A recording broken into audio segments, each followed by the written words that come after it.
Hello दोस्तों, welcome to my YouTube channel Manas tutorial. जैसा कि हमने पिछले वीडियो में देखा ICMR JRF एग्जाम के बारे में देखा कि उसके डिटेल में देखा कि उसकी नोटिफिकेशंस कब आती है, उसके एलिजिबिलिटी क्या है एंड उसका एग्जाम का पैटर्न क्या है। नाउ इन दिस वीडियो हम लोग बात करेंगे दो इंपॉर्टेंट एस्पेक्ट्स के बारे में। नंबर वन, उसका सिलेबस क्या होता है and number two, what are the strategies to clear this exam. इस एग्जाम को क्लियर करने के लिए स्ट्रैटेजी क्या होनी चाहिए उसके बारे में देखेंगे। सो पहले स्टार्ट करते हैं हम लोग सिलेबस के बारे में कि सिलेबस क्या होता है इस एग्जाम का। तो जैसा कि हमने पिछले वीडियो में ही देखा कि जो ICMR का एग्जाम है उसमें 3 सेक्शन होते हैं, जिसमें से जो सेक्शन ए होता है वो जनरल साइंस का होता है, वो या फिर जनरल एप्टीट्यूड का होता है, and section B life science, section C social science. जो सेक्शन ए होता है वो कंपल्शन होता है, लेकिन जो section B and section C है वो ऑप्शनल होता है। लाइफ साइंस का जो स्टूडेंट होता है वो सेक्शन बी अटेम्प्ट करता है एंड जो सोशल साइंस का स्टूडेंट होता है वो सेक्शन सी करता है।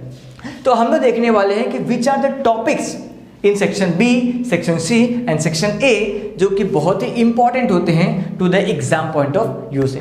सो लेट्स स्टार्ट करते हैं पहले सेक्शन ए के बारे में। सो सेक्शन ए हम लोग जैसे जानते हैं कि it is a general science, general science या जनरल एप्टीट्यूड होता है सेक्शन ए, जिसमें सम इंपॉर्टेंट टॉपिक्स होते हैं। जैसे 3 सब टॉपिक्स है। साइंटिफिक फिनोमेना, साइंटिफिक फिनोमेना क्या है, जैसे कोई रूल हुआ या scientific events such as green house effect, snow, rain, erosion, tsunami, hurricane, tornado, earthquake, volcano, इन सारी चीज़ों के बारे में इस सेक्शन ए में पूछा जाता है, जो कि एक क्वेश्चन 1 मार्क्स का होता है एंड इसमें नेगेटिव मार्किंग जो होता है वो होता है 0.25 मार्क्स। राइट होने पे 1 मार्क्स, रॉन्ग होने पे 0.25 मार्क्स डिडक्ट हो जाते हैं।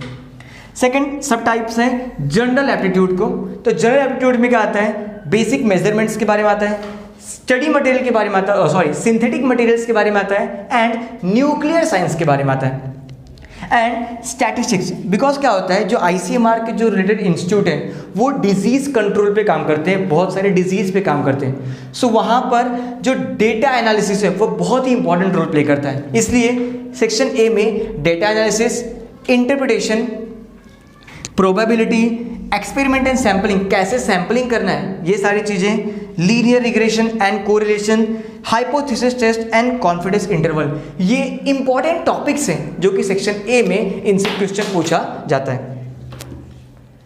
नाउ हम लोग बात करेंगे सेक्शन बी के बारे में। तो ये था सेक्शन ए के बारे में, जिसमें से साइंटिफिक फिनोमेना के बारे में आता है, बेसिक जनरल एप्टीट्यूड के बारे में आता है एंड सम स्टैटिस्टिक्स से रिलेटेड प्रॉब्लम्स इसमें आते हैं। नाउ बात करें सेक्शन बी के बारे में। सो सेक्शन बी जैसा कि हम लोग जान रहे कि लाइफ साइंस से रिलेटेड है। सो लाइफ साइंस, इसका मेरा रिकमेंडेशन होगा कि आप इसके लिए आप CSIR लाइफ साइंस का सिलेबस को फॉलो करें।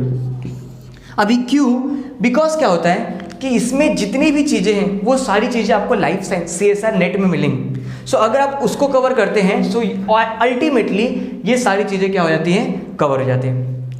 नाउ अभी डिफरेंस क्या होता है CSIR एंड ICMR एग्जाम में। CSIR एग्जाम में क्या होता है कि वहाँ पे कॉन्सेप्ट बेस्ड प्रॉब्लम्स होते हैं। जैसे इन सेक्शन सी में there are some experimental base होते हैं कि ये एक्सपेरिमेंट किया गया, ये इंटरप्रिटेशन मिला एंड यहाँ पर अगर ये होता तो क्या इफेक्ट होता, ऐसे टाइप के क्वेश्चन सेक्शन सी में वहाँ पे होते हैं। लेकिन यहाँ पर ऐसे क्वेश्चंस नहीं होते, यहाँ पर कॉन्सेप्चुअल है कि आपको ये चीज़ें पता है तो आप डायरेक्ट आंसर लिख सकते हो और नहीं पता तो आप अटेम्प्ट नहीं कर सकते। तो इसलिए उसको इस पॉइंट ऑफ व्यू से देखना चाहिए। और यहाँ पर जो सबसे इंपॉर्टेंट जो की फैक्टर्स हैं यहाँ पर है प्रीवियस ईयर क्वेश्चंस।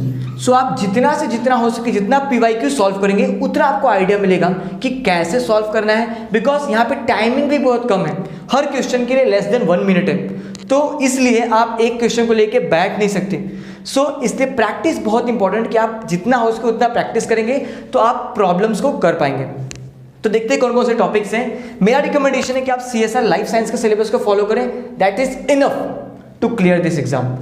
सेम है, माइक्रोबायोलॉजी होता है, फिजियोलॉजी वहां पर भी है, molecular biology, genetics, human biology, human physiology, biochemistry, immunology, zoology, pharmacology, botany, environmental science, veterinary science, जिसमें से agriculture extension and soil science को निकाल देते हैं। सो ये उसका सिलेबस है सेक्शन बी का। आप इसको भी फॉलो कर सकते हैं या फिर basic CSR net life science को फॉलो कीजिए, वहां से आपके सारे टॉपिक्स कवर हो जाएंगे। एंड सबसे इंपॉर्टेंट, प्रीवियस ईयर क्वेश्चंस को एटलीस्ट 10 प्रीवियस ईयर क्वेश्चंस को सॉल्व करके रखिए, जिससे कि आपको आइडिया मिल जाए कि हाँ इस टॉपिक से ये क्वेश्चंस आते हैं। अभी इन टॉपिक में से भी जो बायोकेमिस्ट्री है, फार्माकोलॉजी है and molecular biology and plant physiology, human biology, ये थोड़े से मोस्ट इंपॉर्टेंट टॉपिक्स है इन दिस सेक्शन, तो उस पर आप ज़्यादा फोकस कर सकते हैं। नाउ आते हैं हम लोग सेक्शन C के बारे में, सोशल साइंस के बारे में। सो वहाँ पे जो कुछ इंपॉर्टेंट टॉपिक्स हैं they are psychology, sociology, social work, home science, statistics and public health economics and anthropology. So ये कुछ इंपॉर्टेंट टॉपिक्स हैं जो सेक्शन C में सोशल साइंस के लिए आते हैं। तो ये था सिलेबस एंड कुछ इंपॉर्टेंट टॉपिक्स जिसको ICMR JRF के पॉइंट ऑफ व्यू से। नाउ हम लोग बात करेंगे कि what are the strategies to clear this exam. इस एग्जाम को क्लियर करने के लिए क्या स्ट्रैटेजी होनी चाहिए उसके बारे में हम लोग देखते हैं। So how to prepare for ICMR JRF exam, कि ICMR JRF एग्जाम के लिए कैसे प्रिपरेशन करें। सो वो प्रिपरेशन करने के लिए मैंने कुछ पॉइंट्स लिया है, इन पॉइंट्स को आप ध्यान में रखते हुए अपना प्रिपरेशन को कर सकते हैं। सो सबसे पहले बिफोर 3 to 4 मंथ, एटलीस्ट हमें 4 मंथ का गैप लेके उसको डेडिकेटेड स्टडी करना चाहिए फॉर ICMR JRF के लिए। अभी उसमें सबसे पहला पॉइंट क्या है कि टू क्लियर योर बेसिक्स। तो सबसे पहला काम है कि अपने बेसिक्स को क्लियर करें, जो भी हमने अब तक पढ़े हैं टिल BSc एंड MSc, वो सारी चीज़ें हमें क्लियर होनी चाहिए। और अगर नहीं है तो हमें अभी फर्स्ट सबसे पहले क्या करना चाहिए, रेफरेंस बुक या वीडियोस से, वहाँ से आप क्या करना चाहिए, हमें क्लियर करना चाहिए। अभी वीडियोस के लिए देखेंगे तो there are several platforms are there, जैसे कि सबसे इंपॉर्टेंट यूट्यूब है। सो यूट्यूब पे हर टॉपिक के बहुत सारे वीडियोस हैं।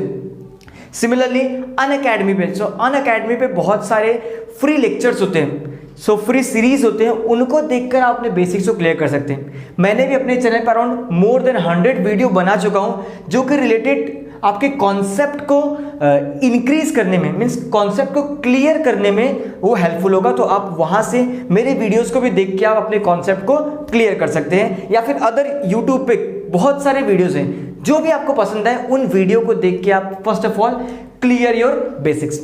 And second is most important is time management. अब ये टाइम मैनेजमेंट क्या है कि हर टॉपिक को उस टॉपिक के वेटेज के हिसाब से उसको टाइम अलॉट करो कि this topic will be cover in 3 days। सो उस 3 दिन में उसको कवर करना है एंड साथ ही उसका रिवीजन एंड टेस्ट करना है। सो हमें ऐसा अपना टाइम मैनेजमेंट करना चाहिए कि वीक में एटलीस्ट एक बार हम उस चीज़ को रिवाइज कर सकें। सो इस रिवीजन को मैं प्रेफर करता हूँ कि Monday to Friday reading and Saturday Sunday को, ये 2 दिन हमें केवल रिवीजन करना, रिवीजन एंड टेस्ट देना। नेक्स्ट है कि हमने देखा कि 3 पार्ट होते हैं, part A, B and C। B and C तो ऑप्शनल था, बट फॉर A हमें सबसे पहले बेसिक्स क्या देखना चाहिए कि 9th-10th का साइंस की बुक को पढ़ लो एंड 11th-12th की केमिस्ट्री की बुक, जिससे हमारा जो पार्ट में जो जनरल साइंस है वो हमारा क्लियर हो जाएगा। सो 9th-10th बेसिक्स होता है, आप 2-4 एक वीक में आप खत्म कर सकते हैं ये सारी चीज़ें, बेसिक्स को अपने क्लियर कर सकते हैं। सो पहले पार्ट A के लिए 9th-10th साइंस की बुक पढ़ ले एक बार एंड 11th-12th केमिस्ट्री की, जिससे कि आपका बेसिक्स क्लियर हो जाएगा। Next, make your own notes and formula book. And अभी आप कॉन्सेप्ट को रीड करो, कोई वीडियो देख रहे हो, सो उस वीडियो को देखते समय आप अपना खुद का एक नोट्स बनाइए एंड ये नोट्स एंड जितने भी फॉर्मूलेज आते हैं उनको एक सेपरेट बुक या फिर सेपरेट जगह पर लिखते रहिए, जिससे क्या होगा आप ड्यूरिंग एग्जाम ये नोट्स आपको रिवीजन में बहुत हेल्पफुल होंगे। एंड ये फॉर्मूला बुक से आप एग्जाम में हॉल में एंट्री करते समय अगर आप एक बार देख लेंगे, सो फॉर्मूला बेस्ड प्रॉब्लम को आप सॉल्व कर सकते हैं, बिकॉज इसमें जो आते हैं बहुत ही डायरेक्ट क्वेश्चंस आते हैं। सो जो फॉर्मूला होते हैं डायरेक्ट फॉर्मूला यूज करो एंड आंसर निकालो। सो इसलिए फॉर्मूला को एक अलग जगह लिखेंगे तो आपको बेनिफिट होगा ड्यूरिंग एग्जाम टाइम में रिवीजन के लिए। नेक्स्ट है कि no new topics during exam days. अभी एग्जाम 1 वीक बाद एग्जाम है, सो उस समय ये नहीं कि मैं यार ये टॉपिक छूट गया उसको मैं कवर करूं, वो मत करिए। जो आप पढ़े हैं पहले उसको रिवाइज करिए, क्योंकि रिवीजन बहुत इंपॉर्टेंट है। ज़्यादा पढ़ना इंपॉर्टेंट नहीं है, कम पढ़ो बट अच्छे से पढ़ना चाहिए कि अगर प्रॉब्लम आए तो कर सके।